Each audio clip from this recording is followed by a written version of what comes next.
Alright guys, in part 2 of this pumpkin tutorial I'm going to show you how to add some color, some materials to this pumpkin. So first of all, let's divide up our panels here. So I've got the default timeline one down here.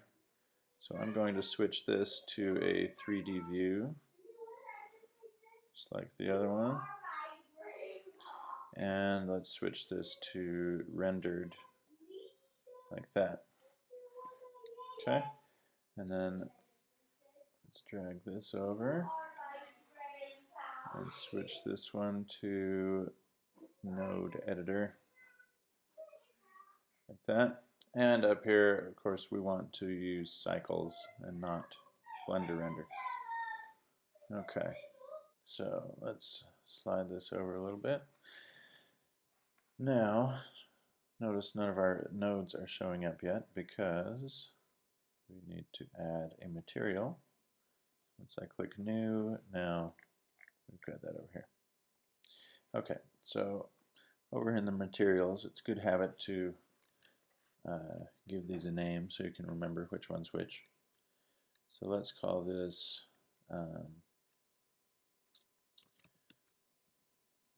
pumpkin, like that. And then over in the color, we will make that a I don't know. I'm looking for orange, but I can't tell for sure. I'm guessing that's orange. If it's not, then you can have a laugh at my expense. Okay, so there's our orange pumpkin, and you can see it's showing up there. Also, let's go over to our lamp and let's make this a little bit brighter so we can see more of what's going on. Maybe we'll make it bigger too.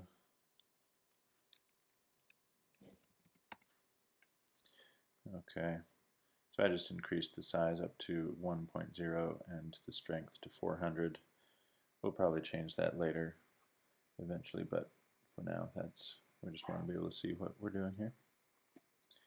Okay, so select the pumpkin again. There's our orange color, but we want our stem to be green instead of orange, right? So let's zoom in here. And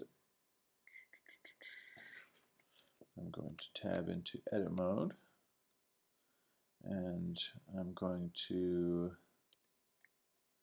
let's go to wireframe. And then I'm going to box select this whole stem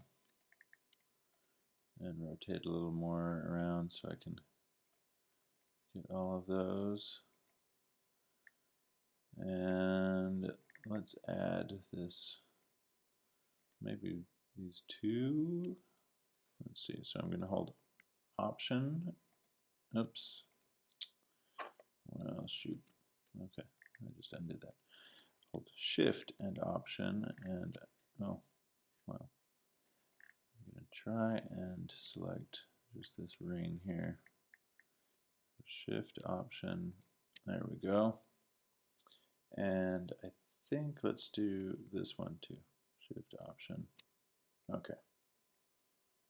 So now we have that whole stem selected. And let's add a new color. And let's call this one stem.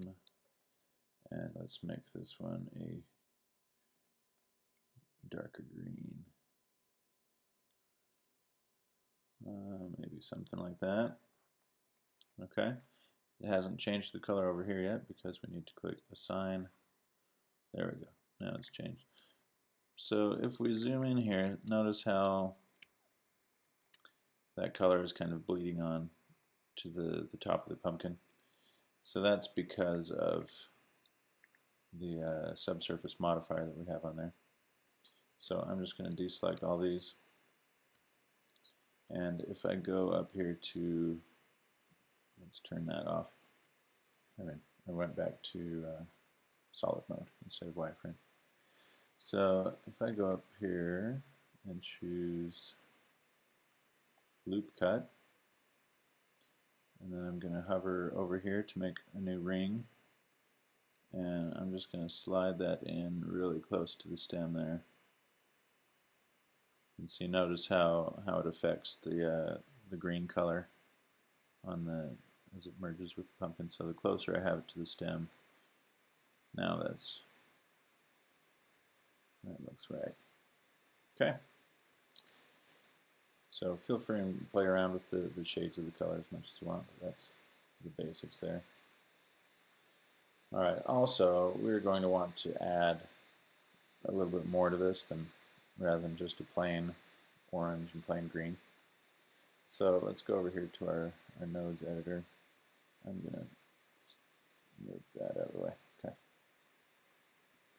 So first of all, we want a mix shader. So let's go add mix shader, drag that in between there, and let's also add a glossy shader, just because almost everything in the real world has a little bit of a gloss to it. So I'll drag that up there, and we want the glossy to be pure white, so I'm just going to drag that up. Okay. So not a lot of that is showing up. I guess if we, oh, it's because I'm affecting the stem part, not the pumpkin. Okay, so we don't want this super glossy. I would say let's put in 0.02 maybe. Yeah, just barely. Okay. And then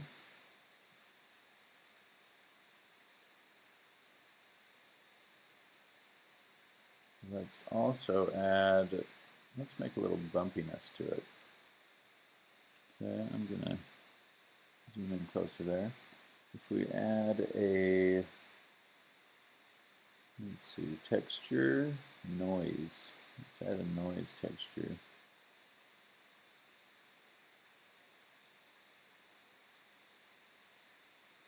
Okay.